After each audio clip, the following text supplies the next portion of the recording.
what's your impression of Super Bowl 58? What's your takeaway from it? Yeah, I have a couple things. I mean, I think that the Mahomes Brady thing, I watched a lot of the pregame show. You guys were talking about that. I know that's going to be something that's going to be a storyline for the rest of Mahomes' career as he tries to hunt down Tom. But I was thinking beyond just Mahomes and Brady, I was thinking this is eerie how similar this is to the Patriots, where Hall of Fame head coach, Hall of Fame quarterback, Hall of Fame tight end, likely Hall of Fame kickers. I mean, like it is all right there. You think of the continuity that they had for Tom Brady. Look at the continuity that they have for Mahomes.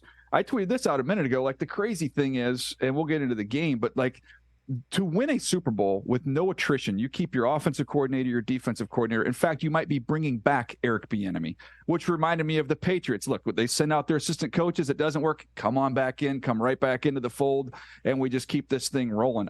I think there's a lot more similarities than just those two quarterbacks when you're talking about the Chiefs and the Patriots. So then which draft choice by the Chiefs over the last, say, 3 drafts do you think is the one that was Brett Veach's sort of masterpiece and what you've been seeing from these kids over the last few years on this run?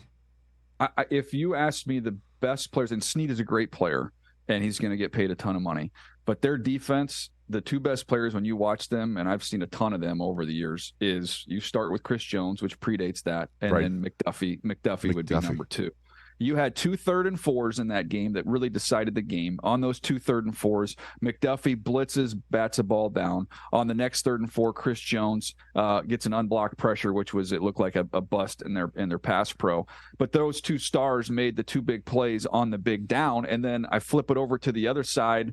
The play of the game to me was the 4th and 1. And I mean, I was shocked that Bosa crashed on Pacheco, because I'm sitting there watching it going, do you think Andy Reid wants to stand up at the press conference after the game and say, we went out on a handoff to Isaiah Pacheco and we did not have the ball in Pat Mahomes' hand? And then sure enough, though, Bosa crashes on Pacheco and then off goes Mahomes. I was talking to a defensive coach in the league. We were texting back and forth this morning. And actually, I don't want to do disservice to it, so I'll see exactly what it Take what your it time. was. Open your phone up. Get to it. Which was when we get in those situations, when you're playing against guys like Mahomes and Josh Allen, we have a saying: "Game on the line." They're keeping that blank.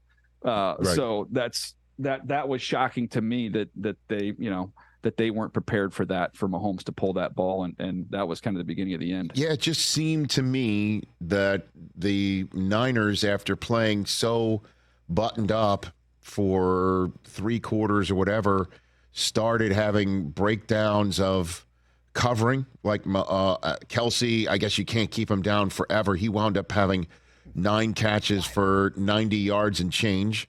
Rashee Rice caught one over the middle on that final drive in regulation, or I think it was the final drive maybe in the game, where he caught it and it looked like he could go, from over the middle. And then you talk about those pass, the McDuffie play. How could you? Is that something that Purdy should have seen and gotten out of?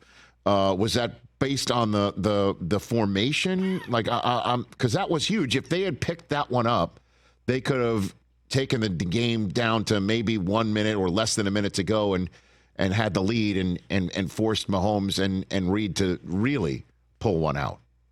DJ. Yeah, I mean they had 2 instances on those 2 big plays. The one with McDuffie, he's trying to throw into the blitz, which is just going to be tough, and that's especially when you're not a huge quarterback. That kind of usually you try and retreat and get some distance so you can get that ball over the top. He didn't do that, and so that was the flaw with that one. And the other one, from a pass protection standpoint, usually as a quarterback, you want to stay big on big. Hey, we'll take the bigs inside. If we get a free runner off the edge, then I can climb up. I can buy some time away from him, and they would have had a touchdown on the right side of the field there. So they didn't. They turned the big loose, and there's nothing you can do. Purdy, I mean, in that case, when you get Chris Jones bearing down on you inside there, you just don't have time. So that's kind of what went wrong on that one. But I thought against the Kansas City Chiefs, you're going to have to play man on key downs. And that's not really what the 49ers are. They're not a great man team. And I thought that was, one of the big differences in this game. Was the corners for the Chiefs on those gotta have it downs stayed plastered and just smothered the Niners. And then the Niners on some of those key downs in the back end, they just weren't quite good enough. So, incredibly evenly matched, obviously with the game that we got. But, in the preview of the game, I was saying, look, if you're telling me these teams are evenly matched, which they are, quarterback and head coach, how do you go against the Kansas City Chiefs? Catch the Rich Eisen Show every single day on the Roku channel, 12 to 3 Eastern, for free.